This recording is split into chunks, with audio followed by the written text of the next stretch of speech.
નમસ્કાર પ્રિય મિત્રો, એક 21 વર્ષના યુવાને જ્યારે 70 વર્ષની કરોડપતિ સ્ત્રી સાથે લગ્ન કર્યા, પરંતુ 7 દિવસ પછી તે આઘાતમાં આવી ગયો અને તેના પગ નીચેથી જમીન સરકી ગઈ. પછી તેણે શું કર્યું? તો મિત્રો, ચાલો આ રહસ્યમય કહાનીને શરૂ કરીએ. તે પહેલાં તમામને વિનંતી છે કે આ વિડીયોને એક લાઇક કરો, શેર કરો, ચેનલને સબસ્ક્રાઇબ કરો અને કોમેન્ટ બોક્સમાં જય જય ગરવી ગુજરાત, જય ભારત ચોક્કસ લખો. આ રહસ્યમય કહાનીને પૂરી જરૂર સાંભળજો, ખૂબ મજા આવશે. વિજય પટેલ એક 21 વર્ષનો યુવાન જીવનના બોજ હેઠળ દબાયેલો હતો. તેની માતા લક્ષ્મીબેન ગંભીર બીમારી સામે ઝઝૂમી રહી હતી. ડૉક્ટરોએ કહી દીધું હતું કે જો તાત્કાલિક મોંઘી સારવાર નહીં મળે તો તેમના બચવાની આશા ખૂબ ઓછી છે. બીજી તરફ તેની 18 વર્ષની બહેન નીલમ, જેણે મુશ્કેલીથી એક પ્રતિષ્ઠિત કોલેજમાં પ્રવેશ મેળવ્યો હતો, તે ફી ન ભરી શકવાને કારણે અભ્યાસ છોડવાની આરે હતી. વિજય પોતે કાયદાનો અભ્યાસ કરતો હતો અને સાથે એક સામાન્ય ઇન્ટર્નશીપ કરતો હતો, પરંતુ તેની કમાણીથી ઘરનો ખર્ચ માંડ ચાલતો હતો. ઉપરથી તેના પિતાના સમયનું ભારે દેવું હવે તેના માથે હતું. લેણદારોની ધમકીઓ રોજ સાંભળવા મળતી, માતાની દવાઓ ઉધાર લેવી પડતી અને બહેન માટે પુસ્તકો ખરીદવું પણ સ્વપ્ન જેવું લાગતું. એક દિવસ જ્યારે વિજય ચાની એક દુકાન પર ઊભો હતો અને પોતાની જીવનની મુશ્કેલીઓમાં ખોવાયેલો હતો, તેને લાગ્યું કે કોઈ તેને ધ્યાનથી જોઈ રહ્યું છે. તેણે ધીમે ધીમે માથું ઊંચું કર્યું અને સામે જોયું. એક પ્રભાવશાળી સ્ત્રી, જેની ઉંમર લગભગ 70 વર્ષની હશે. તેમનું વ્યક્તિત્વ એવું હતું કે કોઈ પણ તેમને અવગણી શકે નહીં. સફેદ રંગની મોંઘી સાડી, હીરાના ઝવેરાત અને આંખોમાં ઊંડો આત્મવિશ્વાસ. વિજયને સમજાયું નહીં કે આટલી મોટી હસ્તી અહીં શું કરી રહી છે અને તેની પાસેથી શું ચાહે છે. તમારું નામ વિજય પટેલ છે, ખરું ને? સ્ત્રીનો અવાજ ગંભીર હતો. તમારી માતા લક્ષ્મીબેન ગંભીર બીમારીથી પીડાઈ રહ્યા છે. તમારી બહેન કોલેજમાં અભ્યાસ કરે છે અને તમારા માથે ભારે દેવું છે. વિજયના હાથમાં પકડેલો ચાનો ગ્લાસ ધ્રુજવા લાગ્યો. તમે કોણ છો? તેણે ગભરાતા પૂછ્યું. ચંદ્રિકાબેન દેસાઈ, સ્ત્રીએ પોતાનું નામ જણાવ્યું. કદાચ તમે મારા વિશે સાંભળ્યું હશે. વિજયને યાદ આવ્યું. દેસાઈ ગ્રુપ ઓફ ઇન્ડસ્ટ્રીઝ, દેશના સૌથી મોટા વ્યાપારી સામ્રાજ્યોમાંથી એક. તેની માલિક ચંદ્રિકાબેન દેસાઈ, અબજોની સંપત્તિ, હાઈ પ્રોફાઇલ પાર્ટીઓ અને અસંખ્ય વિવાદો. પરંતુ આ સમયે તે અહીં શું કરી રહી હતી અને તેની આટલી અંગત વાતો કેવી રીતે જાણતી હતી? તમે મારી પાસેથી શું ઈચ્છો છો? તેણે શંકાસ્પદ રીતે પૂછ્યું. ચંદ્રિકાબેન દેસાઈએ ઊંડો શ્વાસ લીધો અને કહ્યું, લગ્ન. વિજયને લાગ્યું કે તેણે કંઈક ખોટું સાંભળ્યું. શું? હા, હું તમારી સાથે લગ્ન કરવા માંગુ છું, ચંદ્રિકાબેન દેસાઈએ સ્પષ્ટ અવાજે કહ્યું. વિજયના પગ નીચેથી જમીન ખસી ગઈ. શું આ મજાક હતું? 70 વર્ષની અબજોપતિ સ્ત્રી 21 વર્ષના સંઘર્ષ કરતા યુવાન સાથે લગ્ન કરવા માંગે છે. આ કોઈ મજાક છે? તેણે અવિશ્વાસથી પૂછ્યું. ના, ચંદ્રિકાબેનનો ચહેરો ગંભીર હતો. આ એક પ્રસ્તાવ છે. જો તમે મારી સાથે લગ્ન કરશો તો હું તમારી માતાની સંપૂર્ણ સારવાર કરાવીશ, તમારી બહેનના અભ્યાસનો ખર્ચ ઉપાડીશ અને તમારા બધા દેવા ચૂકવી દઈશ. વિજયને લાગ્યું જાણે તે કોઈ સ્વપ્ન જોઈ રહ્યો હોય, પરંતુ તેના હૃદયમાં એક વિચિત્ર ડર પણ બેસી ગયો. આ સ્ત્રી, જે દેશની સૌથી શક્તિશાળી હસ્તીઓમાંથી એક હતી, તે આખરે તેની સાથે લગ્ન શા માટે કરવા માંગે છે? તમારે થોડો સમય જોઈએ છે? ચંદ્રિકાબેને પૂછ્યું. વિજયને સમજાતું ન હતું કે શું જવાબ આપે. તે જાણતો હતો કે આ પ્રસ્તાવ કોઈ જાળ જેવો લાગે છે, પરંતુ એ પણ સાચું હતું કે જો તેણે હા પાડી તો તેની માતાને જીવન મળી શકે, બહેનનું ભવિષ્ય સુધરી શકે અને તેનું આખું જીવન બદલાઈ શકે. પરંતુ શું આ એટલું સરળ હતું? તેણે ઊંડો શ્વાસ લીધો અને કહ્યું, મને વિચારવા માટે સમય જોઈએ. ચંદ્રિકાબેન હળવું હસ્યા. ઠીક છે, પરંતુ યાદ રાખજો, આ પ્રસ્તાવ હંમેશા માટે નહીં રહે. ત્યારબાદ તેઓ ધીમે ધીમે તેમની મોંઘી કારમાં બેસીને ચાલ્યા ગયા. પરંતુ વિજયના મનમાં હજારો સવાલ છોડી ગયા. શું આ સોદો એટલો સરળ હતો કે તેની પાછળ કોઈ ઊંડું રહસ્ય છુપાયેલું હતું? સમય પસાર થાય છે. વિજયના લગ્ન 70 વર્ષના ચંદ્રિકાબેન સાથે થઈ જાય છે.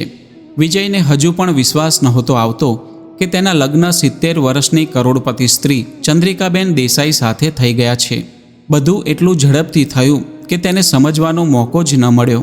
કોઈ ધામધૂમ નહીં, કોઈ રસમો નહીં, ફક્ત કેટલાક કાનૂની દસ્તાવેજો પર સહી અને થોડા સાક્ષીઓની સામે તેનું ભાગ્ય બદલાઈ રહ્યું હતું. હવે તે આ ભવ્ય હવેલીનો કાનૂની માલિક નહોતો, પરંતુ ઓછામાં ઓછું તેનો એક મહત્ત્વનો હિસ્સો બની ગયો હતો. જ્યારે વિજય પહેલીવાર હવેલીમાં પગ મૂકે છે ત્યારે તેની આંખો ચમકી ઉઠે છે. આ કોઈ સામાન્ય હવેલી નહોતી, પરંતુ એક મહેલ હતો જે ઇતિહાસની સાક્ષી આપતો હતો. ઊંચા આરસના થાંભલા, ઝીણી નક્કાશીથી શણગારેલા અને જૂના ઝુમ્મર જેમાં હજુ પણ હળવી રોશની ઝબૂકતી હતી. દિવાલો પર મોંઘા વિદેશી ચિત્રો લટકતા હતા, કેટલાક રાજા મહારાજાઓના તો કેટલાક વિચિત્ર અમૂર્ત આકૃતિઓના. એવું લાગતું હતું કે આ ચિત્રો હવેલીની કહાનીઓને પોતાનામાં સમાવી રહ્યા છે. વિજય આગળ વધતો ગયો. તેના દરેક પગલાંનો અવાજ ભયંકર શાંતિમાં ગુંજતો હતો. હવેલીના નોકરો વિચિત્ર વર્તન કરતા હતા. સૌથી જૂનો નોકર રમેશભાઈ લગભગ 55-60 વર્ષનો હતો. ઝૂકેલી કમર, સૂકી કાયા અને કરચલીઓથી ભરેલો ચહેરો. તેની આંખો હંમેશા ડરેલી લાગતી. જ્યારે પણ વિજય તેને કંઈ પૂછતો તો તે જવાબ આપતા પહેલાં ચોરી છૂપી ચોક્કસ આજુબાજુ જોતો, જાણે ખાતરી કરતો હોય કે કોઈ બીજું સાંભળે નહીં. કમલાબેન, હવેલીની મુખ્ય સેવિકા, ખૂબ ઓછું બોલતી. જ્યારે પણ તે વિજયની સામે આવતી તે માથું નીચું કરી લેતી અને ઝડપથી કામ પતાવીને ચાલી જતી. તેની આંખોમાં કંઈક એવું હતું જે વિજય સમજી શકતો નહોતો. ડર હતો કે ઊંડું દુઃખ. હવેલીના અન્ય નોકરો પણ ખૂબ ઔપચારિક અને સંયમી હતા. કોઈ વિના કારણે વિજય સાથે વાત નહોતું કરતું. હવેલીમાં જેટલા લોકો હતા એટલી જ શાંતિ હતી. હવેલીમાં પગ મૂકતા જ વિજયને સૌથી વધુ જે વસ્તુએ પરેશાન કર્યું તે હતો બીજા માળનો એક દરવાજો. હવેલીના આંતરિક ભાગમાં એક પહોળી આરસની સીડી હતી જે સીધી ઉપર જતી હતી. પરંતુ જ્યારે પણ વિજયે ત્યાં જવાનો પ્રયાસ કર્યો, કોઈક નોકરે તેને રોકી દીધો. ઉપર જવું મનાઈ છે સાહેબ, રમેશભાઈએ કહ્યું. કેમ? વિજયે આશ્ચર્યથી પૂછ્યું. રમેશભાઈએ જવાબ આપવાને બદલે માથું નીચું કરી લીધું. બીજા માળે જતી સીડીઓની ઉપર એક મોટો લાકડાનો દરવાજો હતો, ઘેરા કાળા રંગનો, જાણે અંધારાએ તેને ઘેરી રાખ્યો હોય. આ દરવાજા પર એક મોટું લોખંડનું તાળું લાગેલું હતું. પરંતુ સૌથી વિચિત્ર વાત એ હતી કે દરવાજાની ઉપર એક સીસીટીવી કેમેરો લાગેલો હતો જે હંમેશા તેની દેખરેખ કરતો હતો. વિજયને આ જોઈને આઘાત લાગ્યો. કઈ વસ્તુની દેખરેખ થઈ રહી છે? જો દરવાજો બંધ જ રાખવાનો હતો તો તેના પર સીસીટીવી લગાવવાની શું જરૂર હતી? શું આ દરવાજાની પાછળ કોઈ રહસ્ય છુપાયેલું છે? પહેલી જ રાત્રે વિજયને એક વિચિત્ર અવાજ સંભળાયો. ઘર ઘર, ઠક ઠક. આ અવાજ બીજા માળેથી આવતો હતો. વિજય ઊભો થઈને બહાર નીકળ્યો, પરંતુ જેવો તેણે ઉપર જવાનો પ્રયાસ કર્યો, રમેશભાઈ આવી ગયો. આપ અહીં શું કરો છો સાહેબ? વિજય ચોંકી ગયો. રમેશભાઈની આંખોમાં હળવો ડર હતો.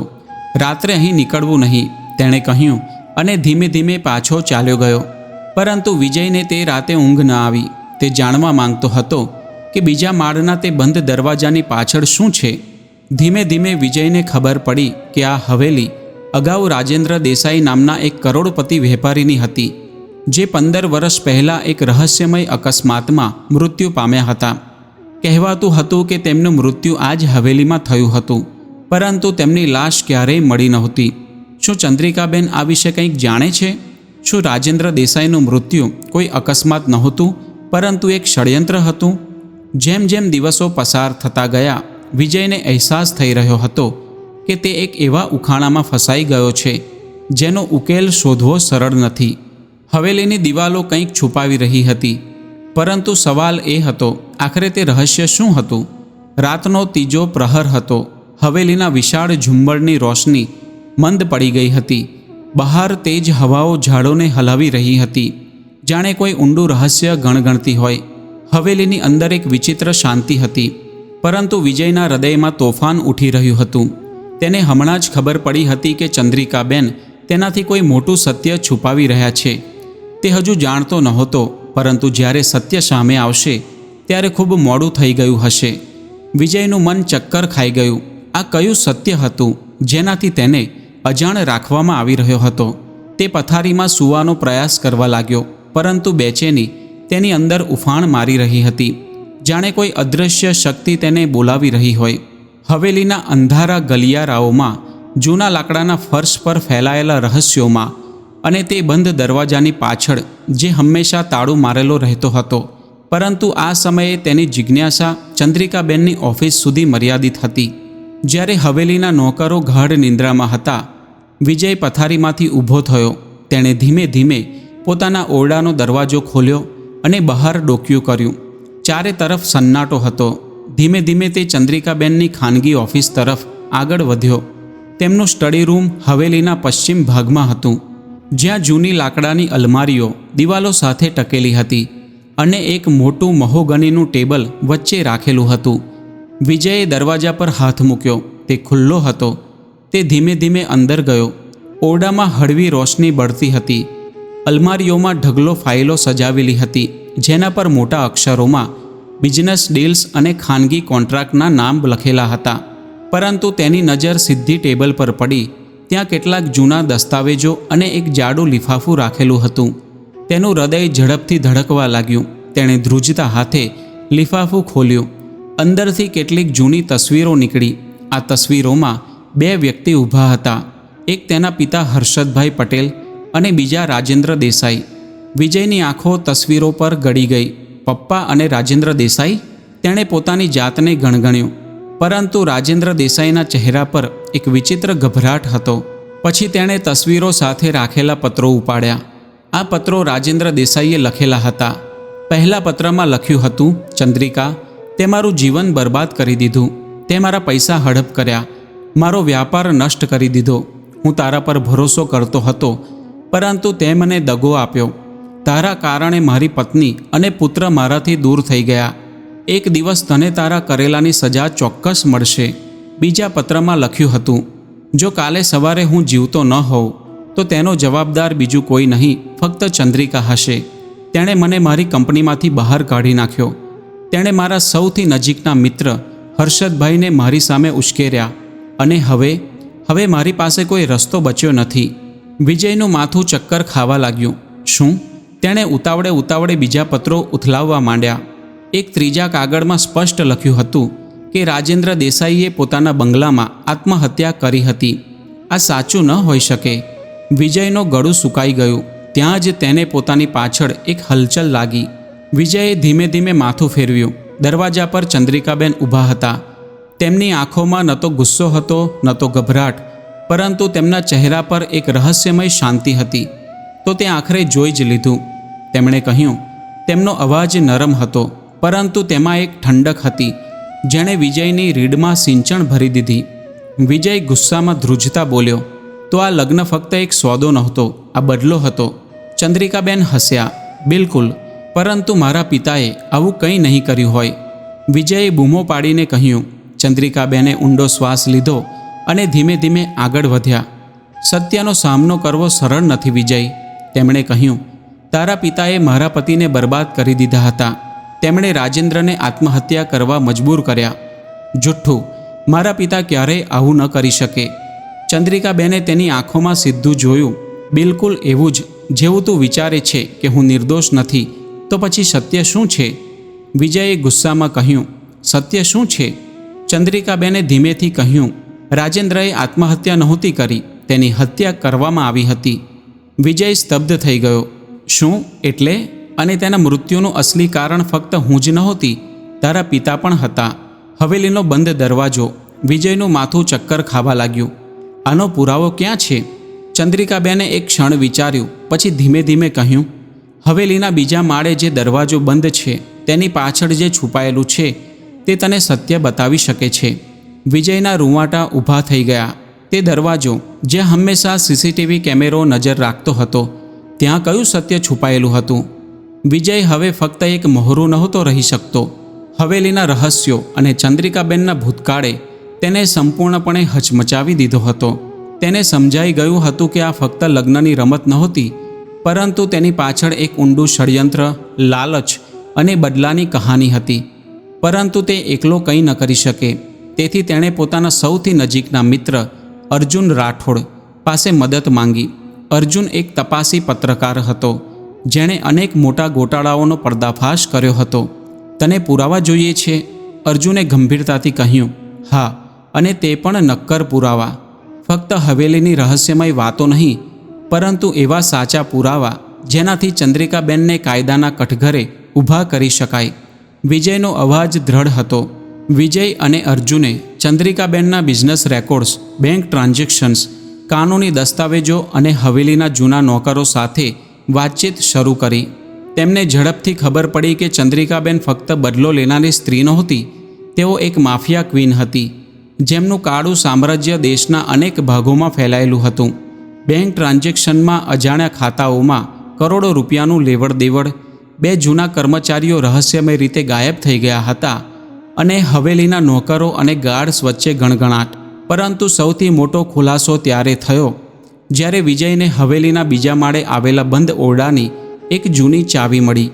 તેણે રાતના અંધારામાં ચોરી છુપીથી તે દરવાજો ખોલ્યો. દરવાજાની અંદર એક ગુપ્ત સ્ટડી રૂમ હતો, જ્યાં જૂના દસ્તાવેજો, ફોટા અને વિડીયો રેકોર્ડિંગ્સ રાખેલા હતા. દિવાલો પર અખબારોની કટિંગ્સ ચોંટેલી હતી, જેમાં ચંદ્રિકાબેનના પતિ રાજેન્દ્ર દેસાઈના રહસ્યમય મૃત્યુનો ઉલ્લેખ હતો. પરંતુ જે ફાઇલે વિજયને સૌથી વધુ આઘાત આપ્યો તેમાં તેના પિતા હર્ષદભાઈ પટેલનું નામ હતું. મારા પપ્પા? વિજયના હાથ ધ્રુજવા લાગ્યા. ફાઇલ મુજબ રાજેન્દ્ર દેસાઈ અને હર્ષદભાઈ પટેલ એક સાથે એક ગુપ્ત પ્રોજેક્ટ પર કામ કરતા હતા, જે કરોડોની જમીન સાથે જોડાયેલો હતો. પરંતુ જ્યારે હર્ષદભાઈએ આ ભ્રષ્ટાચારમાં સામેલ થવાનો ઇનકાર કર્યો, ત્યારે તેમનું એક રહસ્યમય અકસ્માતમાં મૃત્યુ થયું. વિજયના મનમાં આગ લાગી ગઈ. આ ફક્ત બદલાની વાર્તા નહોતી, આ તેના પિતાના હત્યારાઓને બેનકાબ કરવાની લડાઈ હતી.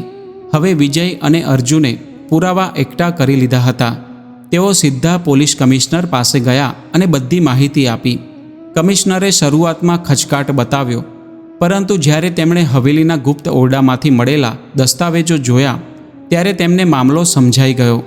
બીજે જ દિવસે પોલીસે હવેલી પર દરોડો પાડ્યો અને ચંદ્રિકાબેનને ગિરફ્તાર કરી લીધા. પરંતુ જ્યારે તેમને હથકડી પહેરાવવામાં આવી, તેમણે એક ખતરનાક સ્મિત આપ્યું. તું વિચારે છે કે તું મને હરાવી શકે છે? તેમની આંખોમાં નફરત ઝળકી રહી હતી. તારી નફરતે તને જ બરબાદ કરી દીધી, વિજયે જવાબ આપ્યો. તેમનું સામ્રાજ્ય ધ્વસ્ત થઈ ગયું હતું. હવેલીને હરાજી કરી દેવામાં આવી. તેમની બધી સંપત્તિ સરકારે જપ્ત કરી લીધી. પરંતુ જ્યારે અધિકારીઓએ વિજયને પૂછ્યું કે શું તે હવેલી લેવા માંગે છે, ત્યારે તેણે ના પાડી. ના, આ હવેલી ફક્ત ભૂતકાળના ઘા યાદ કરાવશે. હું મારી ઓળખ જાતે બનાવીશ, કોઈની છાયા વિના. થોડા વર્ષો પછી વિજયે પોતાનું જીવન નવેસરથી શરૂ કર્યું. તેણે પોતાનો એન્જિનિયરિંગનો અભ્યાસ પૂરો કર્યો અને એક ટેક કંપની શરૂ કરી. આ દરમિયાન તેના લગ્ન ડૉક્ટર પ્રિયંકા જોશી સાથે થયા. પ્રિયંકાનો વિચાર પણ વિજય જેવો જ હતો, મુશ્કેલીઓ સામે લડીને આગળ વધવાનો. જ્યારે તેમનો પુત્ર આરવ જન્મ્યો, ત્યારે વિજયે એક નવી કસમ ખાધી. પોતાના પુત્રને તે એ જીવન આપશે જે તેનાથી છીનવાઈ ગયું હતું. હવે તે ફક્ત હર્ષદભાઈ પટેલનો પુત્ર કે ચંદ્રિકાબેનનો પતિ નહોતો. તેણે પોતાની એક અલગ ઓળખ બનાવી લીધી હતી. ભૂતકાળની કાળી છાયા હજુ પણ ક્યારેક તેના સપનામાં આવતી, પરંતુ હવે તે ડરતો નહોતો, કારણ કે તે જાણી ગયો હતો કે ન્યાયની લડાઈ ફક્ત એકવાર નથી લડાતી, પરંતુ આ એક સતત સંઘર્ષ છે જેને દરેક પેઢીએ આગળ લઈ જવાનો હોય છે. તો મિત્રો, આજની આ રહસ્યમય કહાની તમને જરૂર ગમી હશે તો વિડીયોને એક લાઇક કરો, ચેનલને સબસ્ક્રાઇબ કરો અને કમેન્ટ બોક્સમાં જય જય ગરવી ગુજરાત, જય ભારત ચોક્કસ લખો. ફરી મળીશું એક નવા વિડીયો સાથે. વિડીયોમાં અંત સુધી જોડાવા બદલ આપ સૌનો ખૂબ ખૂબ આભાર.